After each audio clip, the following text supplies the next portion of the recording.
Bienvenidos a Conquista e Imperio, América Hispánica. En el capítulo anterior navegamos junto a Cristóbal Colón en su cuarto y último viaje a las Indias, una travesía marcada por la desesperanza y la lucha contra un destino implacable. Vimos al almirante, ya anciano y desgastado, enfrentarse a tormentas, traiciones y naufragios, varado en las costas de Jamaica mientras sus hombres luchaban por sobrevivir. Conocimos su amargo regreso a Castilla, donde sus reclamos fueron ignorados y su gloria pasada parecía desvanecerse entre los pasillos del poder.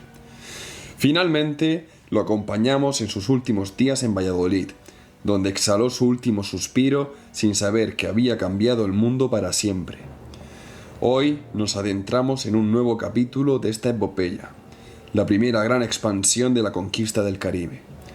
En esta primera parte de la conquista del Caribe, Nicolás de Obando, gobernador de la Española, verá el final de su mandato mientras Diego Colón, hijo del almirante, llega dispuesto a reclamar el legado de su padre. En las aguas del Caribe, Juan Ponce de León zarpa hacia lo desconocido, conquistando Puerto Rico, antes de lanzarse en busca de la mítica fuente de la juventud en las costas de Florida. Preparaos para una historia de conquistas, desafíos y sueños de grandeza en el Nuevo Mundo. Tras los reveses iniciales, la política de Nicolás de Obando comenzó a dar sus frutos. La isla se transformó en un inmenso campo minero, donde prácticamente toda la población se encontraba recluida en la incesante labor de extraer riquezas de la tierra. Después del turbulento gobierno de Cristóbal Colón y sus hermanos, seguido de la severidad de Francisco de Bobadilla, la gestión de Obando parecía por fin encaminar el Caribe hacia un futuro más próspero. Aunque todavía imperfecta, la promesa de abundancia comenzaba a materializarse, y la colonia, al menos, generaba las riquezas que Colón había imaginado en sus días de gloria. El éxito del duro pero efectivo mandato de Obando atrajo a más colonos, haciendo que la población española en la isla pasara de apenas unas centenas a varios millares. Esto fue impulsado en parte por la voluntad de la corona, que en febrero de 1504 había declarado su intención de poblar y ennoblecer estas tierras con cristianos. Gracias a este impulso, los residentes pudieron importar, libres de impuestos, todo tipo de bienes necesarios para la subsistencia y el desarrollo de la colonia. Prendas de vestir, ganado, animales de tiro, semillas, alimentos y bebidas. Sin embargo, la exención no se extendía a esclavos, caballos, armas ni objetos de oro o plata. Andalucía se convirtió en la principal fuente de esta emigración, pero el propio Obando, viendo las dificultades para mantener a tantos nuevos pobladores, no tardó en solicitar que se frenara la llegada de más colonos, pues no había suficiente trabajo para todos. El gobernador también convenció a la corona de que la mejor manera de asegurar la riqueza a largo plazo era conformarse con solo una quinta parte de los beneficios obtenidos en la agricultura y en las minas de la isla. Esta medida, conocida como el Quinto Real, se instauró de manera permanente en 1508, garantizando así una fuente constante de ingresos para la monarquía. Mientras tanto, la expansión de la colonia continuaba. Tras la conquista de Jaragua en el oeste, una nueva guerra estalló en el este, cerca de Higüey. El conflicto se desencadenó por el incendio de un fuerte de madera y la muerte de 8 de los 9 españoles que lo defendían. Como represalia, Obando envió una expedición de castigo al mando del sevillano Juan de Esquivel, quien contó con la asistencia de Diego de Escobar y con Juan Ponce de León, como segundo en el mando. Ponce de León, hijo ilegítimo de la ilustre familia sevillana del mismo nombre y sobrino de Rodrigo Ponce de León, héroe de la guerra contra Granada, comenzaba aquí su ascenso en la historia de la conquista. Las fuerzas españolas, comandadas por Esquivel y Ponce de León, se concentraron en Yayagua, cerca de Higüey. Un contingente de 400 hombres, acompañados por indios que servían como portadores o criados, se preparó para la batalla. La lucha fue desigual. Las espadas de los españoles se impusieron con facilidad, y los conquistadores acorralaron a los nativos como si de una cacería se tratase. Sin embargo, no faltaron las escaramuzas. Algunos indígenas, en un desesperado acto de desafío, se arrojaban a los barrancos con la esperanza de que los españoles los siguieran. Muchas mujeres taínas, viendo su destino sellado, prefirieron quitarse la vida antes que caer en manos de los invasores. Finalmente, Cotubanamá, el último gran cacique de la resistencia, fue capturado y ahorcado en Santo Domingo.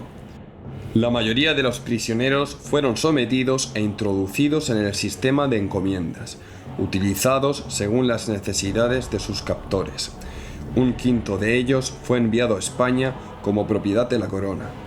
Con Higüey y el este de la isla sometidos, Obando se dedicó a fundar ciudades, convencido de que los españoles debían asentarse en comunidades organizadas en lugar de vivir dispersos. Sabía bien que la falta de estructura en los tiempos de Colón había dificultado la implementación de cualquier política real. Así nacieron nuevas poblaciones, muchas de ellas levantadas sobre antiguos asentamientos taínos. Se establecieron Bonao, Concepción de la Vega y Buenaventura, estratégicamente situadas para la explotación de oro. Puerto de la Plata, posteriormente conocido como Puerto Plata, se convirtió en un importante enclave portuario en la costa norte. En el este, Salvaleón de Higüey y Santa Cruz de Aniguayana sirvieron como bases para Ponce de León y Esquivel respectivamente. Puerto Real se alzó cerca del Fuerte Navidad, la primera colonia de Colón. También surgieron Lares de Guanaba al noroeste, San Juan de la Maguana en el territorio de Caonabó, Azúa de Compostela en la bahía donde Colón había buscado refugio en 1502 y Santa María de la Vera Paz y Villanueva de Yaquimao, próximas a Jaragua. En el oeste, Salvatierra de la Sabana se convirtió en el cuartel general de Diego Velázquez de Cuéllar, lugarteniente de Obando y futuro conquistador de la isla de Cuba.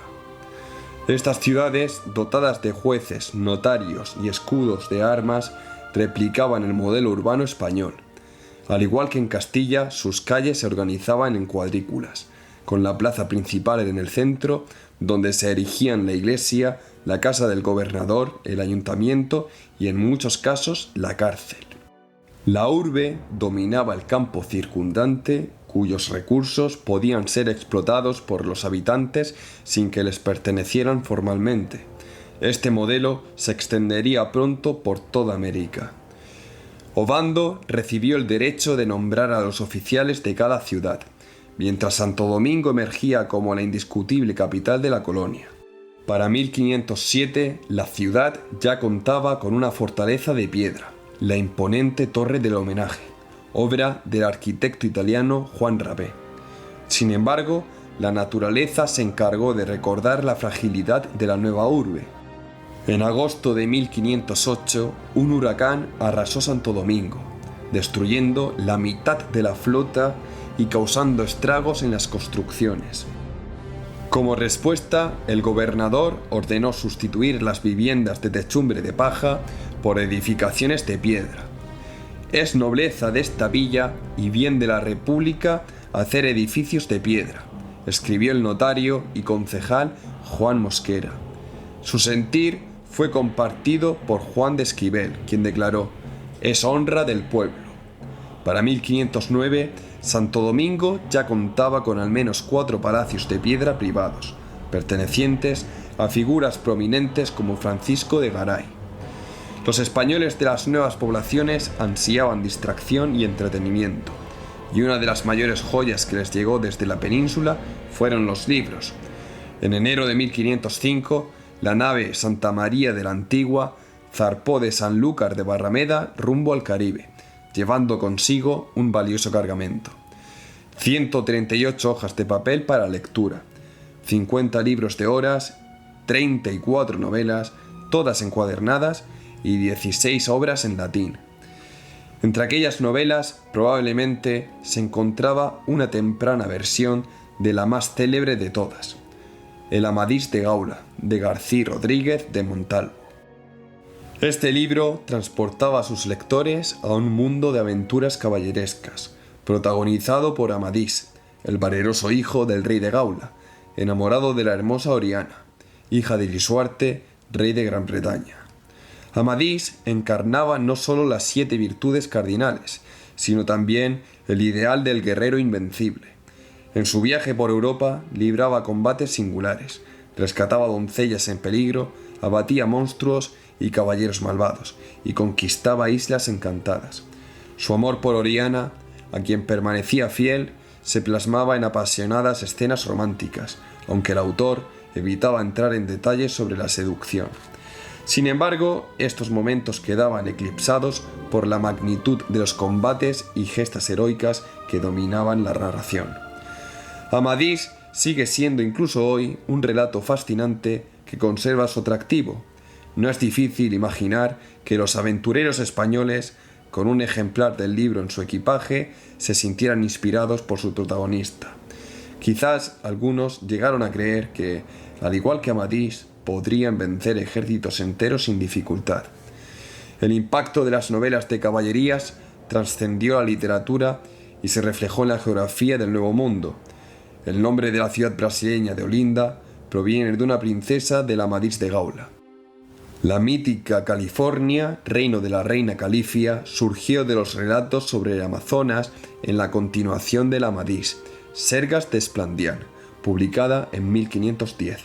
El nombre Patagonia proviene de otra novela caballeresca en la que Amadís se encuentra con el gigante Patagón, mientras que el gran río Amazonas recibió su nombre cuando el explorador Francisco de Orellana identificó el territorio con la legendaria tierra de las Amazonas. En el siglo XVI, las novelas de caballerías despertaban verdadera obsesión. Fueron los primeros libros que generaron un público lector ávido de entretenimiento. Grandes figuras militares de la época encontraron en ellas inspiración para sus propias gestas. Fernando de Ávalos, brillante jefe militar español en Italia, leyó el Amadís en su juventud y quedó marcado por su heroísmo. Otros soldados destinados en Italia también hallaron en sus páginas un modelo de valor y determinación. Incluso el Inca Garcilaso de la Vega, el primer cronista americano, recordaba con entusiasmo las novelas de caballerías que devoró en su juventud. Ovando comenzó a pensar que sus logros eran lo suficientemente notables como para merecer su regreso a España. El 20 de mayo de 1505 escribió a su hermano Diego, quien se hallaba en Castilla: «Alabado sea Dios porque esta isla sea ahora tan pacífica y tenga tal deseo de servir a su Alteza. Creo que realmente esto me autoriza a regresar a casa». Sin embargo, la autorización tardó muchos meses en llegar. Para entonces, la española estaba firmemente repartida entre los conquistadores. La explotación del oro se había convertido en el eje de la economía, generando beneficios inmensos. Solo en 1505, el quinto real ascendió a más de 22 millones de maravedís, lo que indica que la producción total superaba los 100 millones. En pocos años, la extracción anual alcanzaría los 300.000 pesos. Entre 1503 y 1510 se extrajeron 5 millones de gramos de oro, cifras que impresionaron al rey. Ovando también impulsó la ganadería en la isla, financiando de su propio bolsillo la importación de reses para asegurar el crecimiento del ganado vacuno. En 1507 escribió al rey asegurándole que ya no era necesario enviar más yeguas, pues contaban con suficientes caballos para emprender la conquista de otras islas. Asimismo, encomendó al experimentado piloto Andrés de Morales la tarea de cartografiar las costas antillanas, trabajo que pronto sería considerado el más preciso y detallado de la época. Morales, probablemente sevillano, también realizó los primeros estudios sistemáticos sobre las corrientes oceánicas del Caribe. No obstante, la gestión de Ovando comenzó a generar críticas. Un caso que despertó polémica fue el de Cristóbal Rodríguez, un andaluz que había aprendido la lengua de los taínos tras vivir varios años aislado de los españoles. Rodríguez había servido como intérprete en diversos momentos clave y en 1505 ofició la boda entre el español Juan Garcés y una india en Concepción. Pero Ovando, considerándolo un intruso, le impuso una multa de 100.000 maravedís y lo desterró a España. Sin embargo, el rey lo acogió con beneplácito y lo envió de vuelta a la Española, con instrucciones de trabajar en la elaboración de un estatuto para los indios, lo que enfureció a Obando. Más grave aún fue su enfrentamiento con los hermanos Tapia de Sevilla. Cristóbal de Tapia, respaldado por el influyente obispo Fonseca, denunció que Obando incumplía las órdenes reales sobre la asignación de indios y que favorecía descaradamente a sus paisanos extremeños, otorgándoles privilegios desmesurados. Se decía que incluso los sirvientes de los cocineros poseían numerosos indígenas a su servicio. Además, Obando desplazó a Tapia de su cargo de alcaide de la fortaleza de Santo Domingo, reemplazándolo por su primo Diego de Cáceres. Entre los beneficiados por su red de favoritismos también figuraba un joven y desconocido escribano de Medellín, un tal Hernán Cortés, a quien nombró escribano de la nueva población de Azua en 1506. Mientras tanto, la corona comenzaba a consolidar su control sobre la Iglesia en el Nuevo Mundo. Se aseguró el derecho a nombrar obispos, lo que incrementó su autoridad en las colonias. Aunque pasarían 3 años antes de que se designaran nuevos obispos, se iniciaron proyectos para la construcción de conventos, entre ellos el de los franciscanos en Santo Domingo. Aún no se erigían iglesias de piedra, pero ya existían hospitales de mampostería en Buenaventura y Concepción, además del de San Nicolás en Santo Domingo. La corona comprendió que la iglesia podía ser una poderosa aliada en la administración de indios y colonos. El rey Fernando, consciente de las crecientes intrigas en la Española, decidió relevar a Obando. En Arévalo, el 9 de agosto de 1508, anunció que Diego Colón, hijo del almirante, asumiría el gobierno de las Indias. Su nombramiento oficial se firmó el 29 de octubre y se ordenó a todos los funcionarios del Nuevo Mundo que le juraran fidelidad. Sin embargo, aunque se le reconocía como almirante de las Indias, el decreto omitía su título de virrey, un detalle nada accidental. Fonseca y su círculo se aseguraron de limitar su autoridad. La decisión de reemplazar a Obando obedecía a múltiples factores. Había gobernado durante 7 años, y aunque su administración fue efectiva, su tiempo había pasado. Diego Colón, por su parte, gozaba de un gran prestigio en la corte.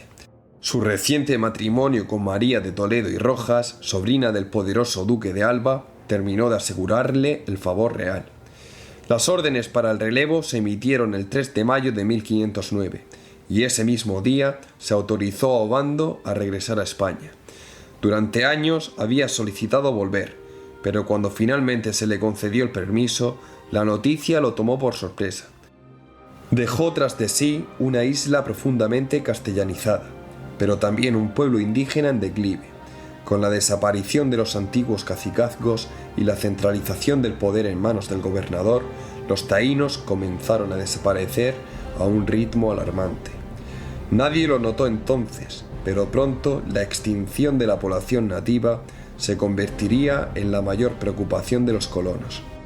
Diego Colón, el hijo legítimo y mayor del almirante, llegó a Santo Domingo tras una travesía sin contratiempos. Lo acompañaban su esposa, la elegante María de Toledo, sobrina del duque de Alba, y una numerosa comitiva que incluía damas de honor de familias distinguidas, dignas del rango de la esposa de un virrey. Su llegada, el 9 de julio de 1509, fue imponente. 20 barcos surcaron las aguas hasta la isla. A sus 30 años, Diego asumía el cargo con la misma dinámica que todos los gobernadores españoles, rodeado de nuevos aliados y de viejos conocidos. Junto a él viajaban su hermano menor Fernando y sus tíos Bartolomeo, nombrado alguacil mayor, y Diego, además de varios primos. La presencia de estos antiguos partidarios del almirante no causó revuelo en la isla, lo que demostraba la estabilidad lograda por la administración de Obando. También lo acompañaba Marcos de Aguilar, un experimentado juez de Écija, a quien Diego nombró alcaide mayor de la isla. Entre los comerciantes castellanos que aprovecharon la expedición para transportar sus bienes, destacó García de Lerma, un pionero del capitalismo en el Caribe, que años después, en 1528, negociaría con la familia Welser la colonización de Venezuela en nombre del emperador Carlos V. Sin embargo, Diego Colón no era un navegante ni un hombre de mar, sino un cortesano. Había crecido en los círculos de poder de la corte del infante Juan y luego en la casa de la reina Isabel y del rey Fernando. Su padre, Cristóbal Colón, le escribía con frecuencia y siempre cerraba sus cartas con un afectuoso «Tu padre que te quiere más que a sí mismo». Cristóbal depositó grandes esperanzas en su hijo. Incluso aspiró a que contrajera matrimonio con Mencía, hija del poderoso duque de Medina Sidonia. Pero el rey no aprobó la unión. Finalmente, en 1508, Diego hizo un matrimonio aún más ventajoso, casándose con María de Toledo, sobrina del duque de Alba. Fray Bartolomé de las Casas dejó constancia de la difícil posición de Diego Colón, al escribir que fue más heredero de las angustias, el trabajo y los desaires de su padre que del Estado, los honores y las preeminencias que éste ganó con tanto esfuerzo y dedicación. Y así fue. Aunque fue reconocido como heredero del almirante, su nombramiento omitió cualquier mención al virreinato. Privilegios cruciales, incluidos en las capitulaciones de Santa Fe de 1492, quedaron fuera del decreto de 1509, lo que llevó a Diego a presentar una demanda contra la corona, justo cuando partía hacia su nuevo destino. Las instrucciones que recibió eran precisas. En una cláusula, la corona elogiaba la labor de Obando. He sido informado de que Fray Nicolás ha actuado de manera muy adecuada, tanto en este asunto como en todo lo relacionado con el buen gobierno, dijo Fernando el Católico. Se ordenaba a Diego a obtener un informe detallado de su predecesor sobre la administración de la isla. Además, se le instaba a garantizar el buen funcionamiento de los hospitales en Buenaventura y La Concepción. La principal preocupación de la corona, sin embargo, era la conversión de los indígenas al cristianismo. Se dispuso que en cada población hubiese una persona eclesiástica, aunque no necesariamente un sacerdote, con residencia cerca de la iglesia. Se instó a los caciques a tratar bien a sus súbditos y a evitar abusos, al tiempo que se prohibieron las festividades y ceremonias indígenas que no se ajustaran a las costumbres españolas. Se ordenó que todos, tanto españoles como indígenas, vivieran en asentamientos organizados. Aquellos indígenas que vagaran sin rumbo serían obligados a trabajar, y sus propiedades no podrían venderse por debajo de su valor real. También se prohibió a los colonos vender armas o bienes a los nativos. Diego Colón debía velar porque ningún extranjero se estableciera en las islas y supervisar la construcción de dos fortalezas, una en Concepción y otra en Santiago, previamente aprobadas durante el mandato de Obando. Además, nadie podía explorar la isla sin el permiso de la corona. Estas directrices dejaban ver más las aspiraciones de la monarquía que la realidad de lo que Diego Colón lograría en la española. En la práctica, el verdadero poder recaía en el tesorero Miguel de Pasamonte, quien tenía la confianza del rey. Quizás en la corte se asumió que Diego, acomodado en la sólida casa de piedra que Obando había mandado construir, preferiría dedicarse a leer los numerosos libros que había llevado consigo, antes que desafiar el orden establecido. Siguiendo la desafortunada tradición de los gobernadores de la Española, Diego Colón sufrió un revés apenas unas semanas después de su llegada. Durante la noche del 29 al 30 de julio de 1509, una violenta tormenta azotó la bahía de Santo Domingo, destruyendo casi todos los barcos de su expedición. Como consecuencia, la colonia quedó incomunicada con España hasta octubre. Sin embargo, a Diego esto no le preocupó demasiado. Estaba decidido a controlar estrictamente todos los movimientos de sus compatriotas en el Caribe y no permitiría ninguna nueva expedición sin su expresa autorización, al menos mientras estuviese en litigio por lo que consideraba su legítima herencia, el destino del Nuevo Mundo. Uno de sus primeros actos de gobierno fue reorganizar la distribución de tierras en la isla. A diferencia de sus predecesores, no encontró resistencia por parte de los jefes indígenas, simplemente porque ya no existían. No obstante, la drástica reducción de la población nativa planteaba nuevos desafíos. Su plan consistía en asignar grupos de indígenas en función del rango de cada colono, continuando de esta manera con el sistema de encomiendas. Este reparto sugiere que a pesar de la brutal caída demográfica, la población indígena no debía de haber descendido tanto como sugerían las cifras del padre Bartolomé de las Casas. Si la disminución hubiera sido tan extrema, habría causado una alarma evidente entre los colonos, o incluso una profunda consternación. He de decir que las condiciones del sistema de encomiendas impuesto por los españoles no era una novedad absoluta en el continente. Aunque los taínos no practicaban la esclavitud, otras culturas americanas sí lo hacían. Los mayas y los incas poseían grandes poblaciones de esclavos, y los caribes capturaban y sometían a los taínos y a otras etnias. Para los conquistadores, estas prácticas resultaban familiares y servían de justificación para imponer su propio modelo de servidumbre. El rey Fernando estaba particularmente interesado en la explotación de las minas de oro de la Española. A principios de 1510, escribió Diego Colón expresando su preocupación por el rendimiento de las minas y le instó a maximizar la producción. Vi vuestra letra que enviasteis con vuestro hermano Fernando. Ahora solo respondo a lo que decís de las minas, de donde se saca mucho oro. Y pues el Señor lo da, y yo no le quiero sino por su servicio en esta guerra de África contra los magrebíes, no quede por descuido el sacar lo que más se pudiera. Y porque los indios son flojos para romper las piedras, métanse todos los esclavos en las minas, esclavos negros, que yo mando a los oficiales de Sevilla que os envíen 50 esclavos. El 10 de febrero de 1510, desde el pueblo de Guadarrama, el monarca autorizó el envío de 200 esclavos africanos al Nuevo Mundo. Estos esclavos, en su mayoría, provenían del Golfo de Guinea y de las islas de Cabo Verde, llevados a Lisboa y Sevilla por traficantes portugueses. También había bereberes y algunos esclavos que, o bien ellos o sus padres, habían vivido por un tiempo en Europa. El envío de 200 esclavos marcó un punto de inflexión en la historia del comercio de esclavos africanos en las Américas. En aquella época, la situación de estos hombres y mujeres no generaba mayores cuestionamientos. Lejos de ser vistos con compasión, los esclavos africanos eran admirados por su fortaleza y valor dondequiera que fueran. El rey Fernando tenía como máximo interés en la española que año tras año la importación de oro aumentara de manera sustancial. Entre 1503 y 1505, la isla había enviado a España 445.000 pesos de oro, de los cuales 116.000 provenían directamente de las minas reales.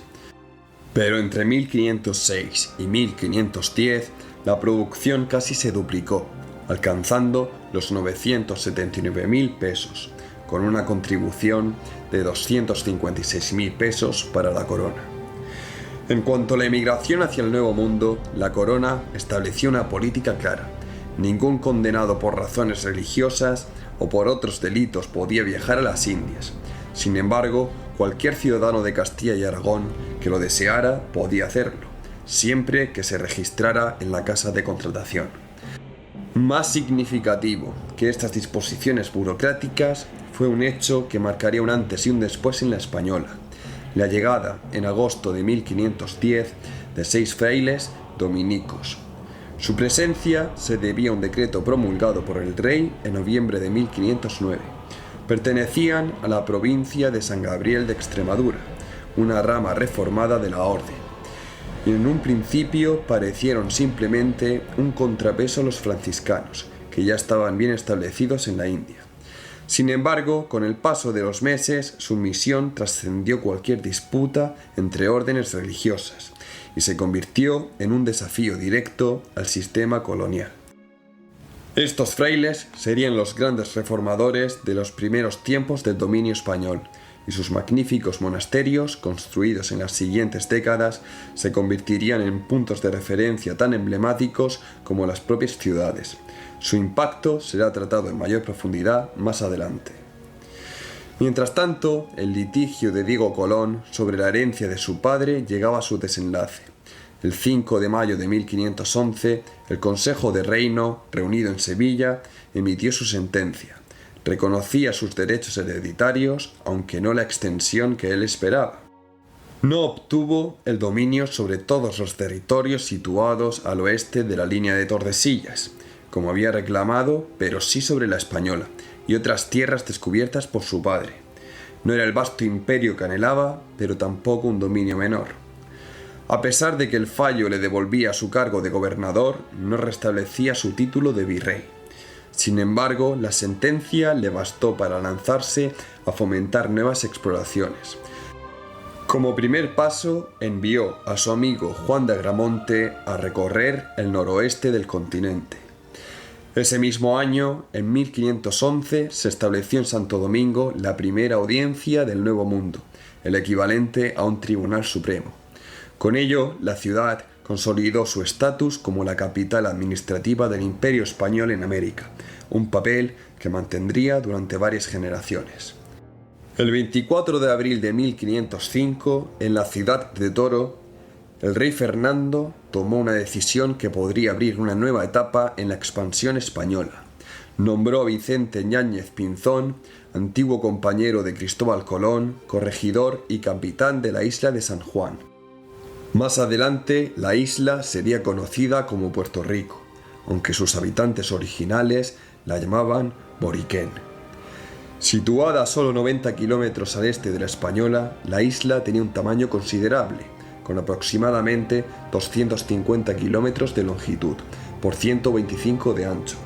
Para muchos podía convertirse en una próspera colonia, si lograban atraer a suficientes castellanos dispuestos a establecerse allí. Como incentivo, los colonos recibirían tierras, con la condición de permanecer al menos 5 años. Además, Yáñez debía construir una fortaleza que serviría como centro de control y de defensa. Desde mucho antes de la llegada de los europeos, los taínos del oeste de la Española navegaban con frecuencia hasta Boriquén, cruzando el estrecho de Mona. La travesía, aunque profunda, no presentaba grandes dificultades. Sin embargo, la primera incursión castellana en la isla no resultó especialmente memorable.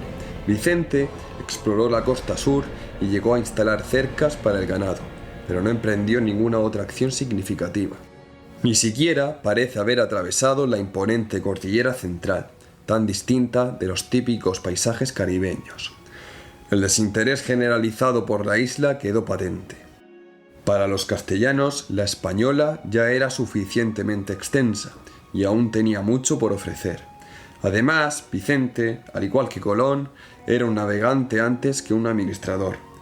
Aunque el reparto de tierras resultaba tentador para cualquier aventurero, su papel en Puerto Rico quedó en una mera expedición, sin continuidad. Lo único que quedó claro en este momento fue que la Española seguiría siendo el epicentro de la expansión imperial. Todo permaneció en calma hasta 1508, cuando un hombre con ambiciones mucho más firmes decidió dar un paso hacia adelante. Juan Ponce de León, entonces asentado en la región de Higüey, en la costa oriental de la Española, zarpó con 42 colonos y 8 marineros rumbo a la isla. El 12 de agosto desembarcó en la hermosa bahía de Guánica, al suroeste de Puerto Rico, marcando así el verdadero inicio de la conquista de la isla. Ponce de León tenía una trayectoria que lo vinculaba estrechamente con la nobleza y con las campañas militares de la corona. Era sobrino de Rodrigo Ponce de León, duque de Arcos, y por línea materna también pertenecía a la misma casa. Había combatido en la Guerra de Granada y sirvió como paje en la corte de Pedro Yáñez de Guzmán. Aunque no hay certeza absoluta, es posible que participara en el segundo viaje de Colón en 1493 y en la expedición de Bartolomé Colón de 1494. Hombre de confianza del influyente obispo Fonseca, Ponce de León se distinguió en la conquista de Higüey, donde ayudó al sevillano Juan de Esquivel en dicha campaña, y una vez allí establecido, recibió una encomienda que le permitió amasar una considerable fortuna. Durante un tiempo se benefició del comercio con las naves que llegaban a la isla, vendiendo pan de mandioca a los marineros que hacían escala. Se sabe que poseía o compartía la propiedad de al menos un barco, la Santa María de Regla.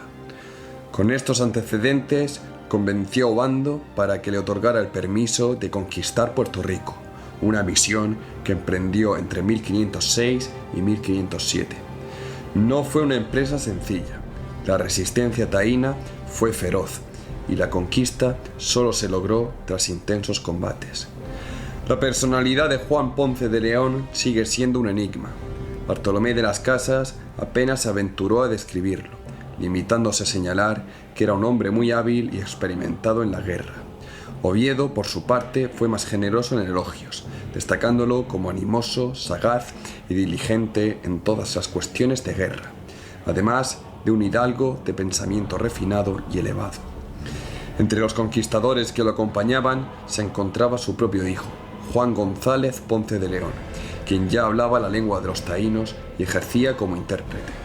También formaban parte de la expedición el capitán Miguel de Toro, veterano de la Española junto a Colón, y el vasco Martín de Izazaga. A ellos se sumaban criados de la familia Ponce de León y un personaje singular, Juan Garrido, un negro libre de origen portugués.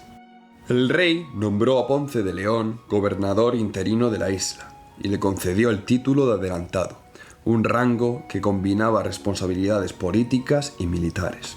Su misión oficial sigue siendo un misterio, pues las instrucciones que recibió parecen haberse perdido.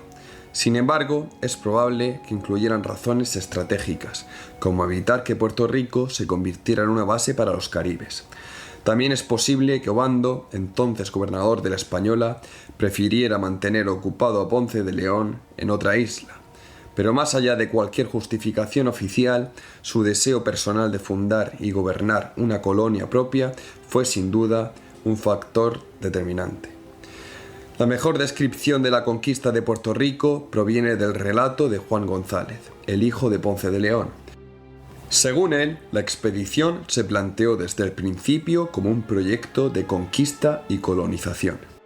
Tras desembarcar en Guánica, los españoles navegaron hacia Guadilla, en la costa occidental de la isla, cerca del río Guarabo, un sitio que Colón probablemente visitó en 1493. Juan González fue el primero en bajar a tierra, donde entabló contacto con un grupo de indígenas armados con arcos y flechas. Su conversación parece haber sido amistosa, pues logró convencer a 2 taínos para que lo acompañaran a la flota y conocieran a su padre. Ponce de León los recibió con regalos, peines, camisas, cuentas de vidrio y espejos. Al día siguiente, los españoles regresaron a tierra en un ambiente de aparente armonía. Según testigos de la época, fueron muy alegres y contentos, y pasaron todo el día conversando con los caciques hasta la puesta de sol. Juan González le transmitió a su padre que los jefes indígenas estaban satisfechos con la llegada de los castellanos. En esa región gobernaba Agüibaná, el cacique más poderoso de la isla, quien impresionó a los españoles por su dignidad y hospitalidad. Recibió con cortesía a Ponce de León, y en un gesto simbólico intercambiaron nombres en señal de alianza. Además, el cacique indicó a los recién llegados dónde podían encontrar oro, un metal que los taínos usaban en forma de colgantes y aros. Pero la aparente paz no duraría mucho. Mientras exploraban nuevas tierras, Juan González y un grupo de españoles descubrieron una bahía más adecuada para el asentamiento, 100 millas al este, en lo que hoy es San Juan. Trasladaron el equipo y el equipaje con ayuda de los indígenas y pronto hallaron oro en varios arroyos cercanos. Fue entonces cuando todo cambió. Sin previo aviso, los taínos atacaron. Cuenta la historia que los indígenas de la isla creían que los hombres blancos a caballo eran inmortales. Así lo relató el historiador Obando. Pero un grupo de nativos, movidos por la duda y la curiosidad, decidió poner a prueba esta creencia. Engañaron a un español llamado Salcedo para que los acompañara hasta un paraje idílico, y una vez allí los sumergieron en el agua hasta que dejó de moverse. Esperaron, observaron y al cabo de 3 días comprobaron que no solo los españoles podían morir, sino que sus cuerpos también se descomponían y emitían un hedor inconfundible. La revelación fue definitiva. Su información anterior era errónea. Con esta nueva certeza se prepararon para la guerra. El intérprete Juan González Ponce de León, astuto y osado, decidió infiltrarse entre los indígenas para conocer sus planes. Se tiñó la piel, se pintó el cuerpo y, adoptando su apariencia, se mezcló entre ellos. Según su propio relato, logró escuchar a escondidas las conversaciones de los nativos y descubrió sus intenciones. Planeaban exterminar a todos los españoles. Sin perder tiempo, tomó una canoa y se lanzó al mar, remando con determinación hacia el este. Pasó más allá de Culebra y Vieques, hasta alcanzar las pequeñas y hermosas Islas Vírgenes, bautizadas así por Colón. Allí, en una muestra de audacia, capturó a varios caribes y los condujo hasta Santo Domingo, donde fueron convertidos en esclavos. La guerra no tardó en estallar. Los indígenas atacaron con ferocidad el asentamiento español de Aguadilla, destruyéndolo con facilidad y matando a muchos colonos. Juan González logró escapar con vida, pero su cuerpo quedó marcado con 36 heridas de flecha. La masacre supuso un punto de no retorno. Los españoles jamás perdonarían tal afrenta. Fue el comienzo de una lucha encarnizada. Durante un año, las escaramuzas se sucedieron sin tregua. Juan González se convirtió en una sombra que cruzaba de un territorio a otro, disfrazado, siempre al acecho. Los españoles, decididos a mantener su dominio, fundaron un nuevo enclave en el suroeste, al que llamaron San Germán, en honor a la nueva esposa del rey Fernando. Como parte de la estrategia de sometimiento, González logró capturar a 17 caciques, quienes fueron enviados a Santo Domingo por su propio padre. Este golpe debilitó la resistencia indígena, que nunca se recuperó por completo. Mientras tanto, Ponce de León estableció su base en Caparra, un poblado cercano a San Juan, cuyo nombre aún perdura en la actualidad. Allí, entre las construcciones, aún puede encontrarse los azulejos traídos desde Triana, la histórica población sevillana a orillas del Guadalquivir. Pero la situación en Boriquén cambió drásticamente con la llegada de Diego Colón a Santo Domingo en 1508. Al parecer, el nuevo gobernador desconocía que el rey ya había designado a Ponce de León para gobernar la isla y tenía sus propios planes.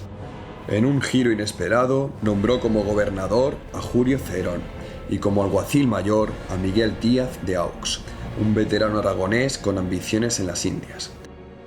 No quedó ahí la reorganización.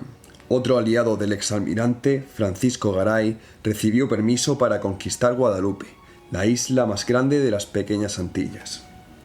Cerón, decidido a imponer su autoridad, expulsó a Ponce de León de Puerto Rico, arrebatándole incluso su hacienda en Toa, pero Ponce no estaba dispuesto a rendirse. Con una jugada hábil, logró que el documento que acreditaba su nombramiento como gobernador llegara a la isla, sembrando la confusión. Aprovechando el desconcierto, apresó a Cerón y a Díaz de Aux, acusándolos de cometer excesos, y los envió prisioneros a España, en una nave propiedad de Juan Bono de Quejo, un patrón vasco de su confianza. Pero Ponce no se detuvo ahí. En un movimiento astuto, nombró como su lugarteniente a Cristóbal de Sotomayor, un aristócrata portugués vinculado a la nobleza y antiguo secretario del difunto rey Felipe. Decidido a consolidar su control sobre la colonia, Ponce de León buscó fortalecer su posición. Con el respaldo de Conchillos, consiguió que un fundidor flamenco, Jerónimo de Bruselas, obtuviera permiso para trasladar indígenas de otras islas a San Juan. La misma autorización fue concedida a Cristóbal de Sotomayor. En este contexto, Ponce de León redobló esfuerzos para completar la conquista de la isla. Las tensiones no tardaron en estallar. A principios de 1511, la incertidumbre y el descontento provocaron una gran sublevación indígena. El cacique Agüibaná, hasta entonces considerado un aliado de los españoles, reunió un ejército de 3.000 hombres, entre ellos caribes de Santa Cruz, quienes posiblemente fueron traídos a la isla por Sotomayor tras incursiones en las Pequeñas Antillas. La revuelta fue devastadora. Los insurgentes incendiaron el enclave de Aguadilla y arrasaron la hacienda de Sotomayor, asesinando tanto a él como a su hermano Diego. Como represalia, el capitán Juan Gil, en nombre de Ponce de León, lideró una brutal pacificación en la que se castigó sin piedad a los rebeldes. El conflicto se tornó inevitable. Los colonos empujaron a Puerto Rico a una guerra de supervivencia contra los nativos y los caribes. Sin embargo, en la metrópoli, el Consejo del Reino en Castilla falló en contra de Ponce de León. Fue apartado del poder y reemplazado primero por Rodrigo de Moscoso y luego por Cristóbal de Mendoza, un aristócrata respetado por Oviedo, quien lo describió como un hombre de buena sangre y casta, virtuoso y adecuado para el cargo.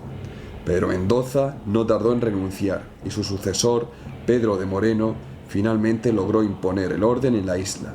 Con sus líderes muertos o esclavizados, la resistencia indígena quedó completamente sofocada. Ponce de León, lejos de darse por vencido, emprendió nuevas expediciones.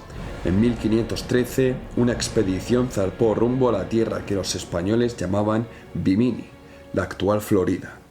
A diferencia de los taínos del Caribe, los nativos de estas costas eran guerreros recios, cazadores y cultivadores de maíz.